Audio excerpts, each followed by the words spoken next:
नमस्कार।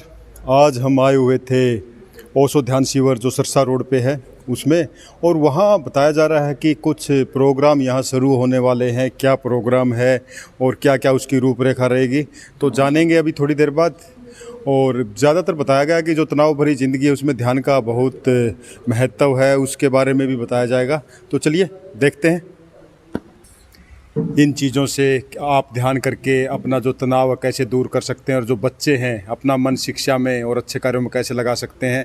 थोड़ा नमस्कार जी। सबसे पहले हमारे दर्शकों को आपका परिचय। बहुत बहुत मेरा नाम स्वामी संजय है। मैं ओशो उपवन से बोल रहा हूँ। यहाँ हम सब लोग मिलकर इसको संचालित करते हैं, तो आप सबका स्वागत है। और यहाँ आपने पूछा कि आज की तनाव भी और दौड़ भरी ज़िंदगी में कि कैसे हम शांत हो सकते हैं और कैसे हम ज़िंदगी को एक रिलैक्स होकर जी सकते हैं। तो ये बहुत सुंदर प्रश्न है कि आज का आपका नहीं, पूरा आज का जो जीवन शैली है वो लगातार कॉन्टिन्यूस बिजी की है। हमें इस तरह का हमारा जीवन का ढंग हो गया कि हमें सिर्फ दौड़ ही दौड़ सिखाई जाती है कि भी विश्राम तो हमारे ज़िंदगी में समय आता ही नहीं। कहते हैं कि जब वो मर के ही आदमी को आराम मिलता है, ऐसा सोचा जाता है कि उससे पहले तो उससे जब तक है कि जीवन का ढंग ऐसा हो गया कि हम बस आगे आगे दौड़ते चले जाते हैं। ओशो इसको बहुत सुंदर से कहते हैं कि व्यक्ति 3 तरीके से जी सकता है। कोई व्यक्ति अतीत से बंधा हुआ है, उसको लगता है कि बचपन बहुत सुंदर था, बचपन में आप सबको अच्छा लगता था, बहुत आनंद था, तो बचपन से जो जिएगा वो दुखी रहेगा क्योंकि वो अतीत जा चुका। दूसरा है कि व्यक्ति कोई भविष्य है, क्योंकि आज का जो ये तनाव इसलिए है कि हम भविष्य से उन्मुख है। हमें ये लगता है हमें कुछ होना है, कुछ पाना है, कहीं पहुंचना है। अगर व्यक्ति भविष्य पर उन्मुख जिएगा तो उसके जीवन में तनाव होगा, भागदौड़ होगी। और ध्यान का मतलब है कि वर्तमान में जीना, इस क्षण में कोई तनाव नहीं है। अगर आप इस क्षण में हैं तो कोई तनाव नहीं है। अगर आपको लगता है कि आधे घंटे बाद कहीं पहुंचना है तो उसका तनाव है। एक आमतौर पे एक सवाल है कि आजकल के जो बच्चे हैं, एक तो मोबाइल ने बहुत पेट बना लिया उनके जीवन में, दूसरा माँ बाप के पास भी उनके लिए उचित समय नहीं है। तो जो बच्चे हैं कैसे अपना ध्यान शिक्षा में अच्छे कार्यों में लगाएं ताकि ये जो मोबाइल का है और बुरी आदतों से बचाए। शक्तियों के दोनों उपयोग हैं, साइंस के दोनों उपयोग हैं। साइंस का बहुत सार्थक उपयोग है अगर उसका उपयोग सार्थक हाथों में हो, और उसका दुरुपयोग भी है। मैं कल ही कहीं किसी जगह पे था, तो उनका छोटा बच्चा दूध नहीं पी रहा था निपल में, तो माँ ने तुरंत उनको मोबाइल पकड़ा दिया।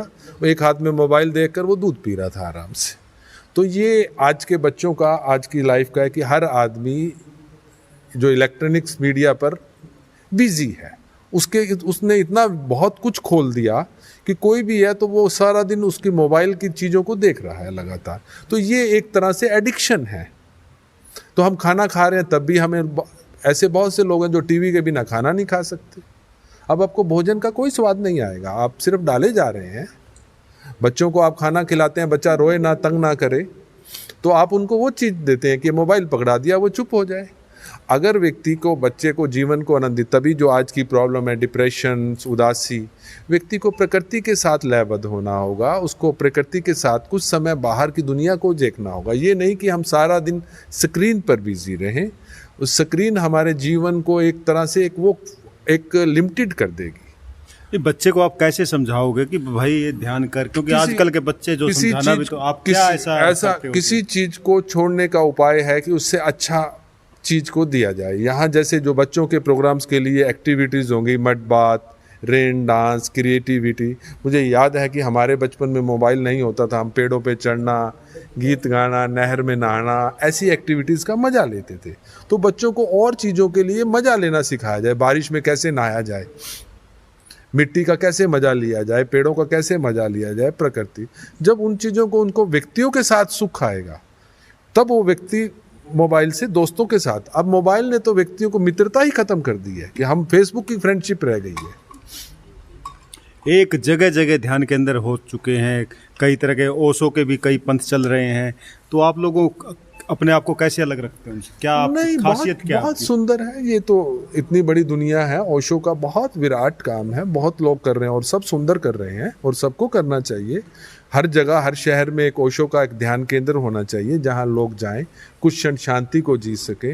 इस बाहर की आपादोपी ऐसा तो कोई स्थान हो कि जहां व्यक्ति छाँव को, शांति को, थोड़ी तृप्ति को अनुभव कर सके, रिलैक्स कर सके। क्योंकि नहीं तो हर एक शहर में सब चीज़ें हैं, मॉल हैं, ठेके हैं, हर चीज़ हैं, बार हैं, हर चीज़ है, पर एक ऐसी जगह नहीं है जहाँ व्यक्ति शांत हो सके, अपने आप को समर्पित कर सके, प्रेम में डूब पाए, रिलैक्सेशन में डूब पाए।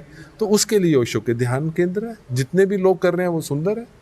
अंत में अगर आपको कुछ शब्दों में बताना हो ध्यान के बारे में, अब आप जो प्रोग्राम आपके आ रहे हैं, क्या कहना चाहेंगे संक्षेप में? मेरा संक्षेप में कहना एक ही है कि जैसे बुद्ध कहते थे एक ही अक्षर को, ध्यान ध्यान ध्यान। ध्यान आपके जीवन में है तो आपके जीवन में सब चीज़ें हैं। आप हर चीज़ का, इस संसार का भी हर चीज़ का मजा ले सकते हो। हर चीज़ में आप एक तृप्ति का अनुभव करोगे, आपके भीतर असंतोष नहीं होगा, शिकायत नहीं होगी। और अगर ध्यान नहीं है, आपके पास सब कुछ है, तो आपके जीवन में शिकायत होगी, अशांति होगी, बेचैनी होगी। अगर ध्यान है तो सब कुछ है। धन्यवाद स्वामी जी।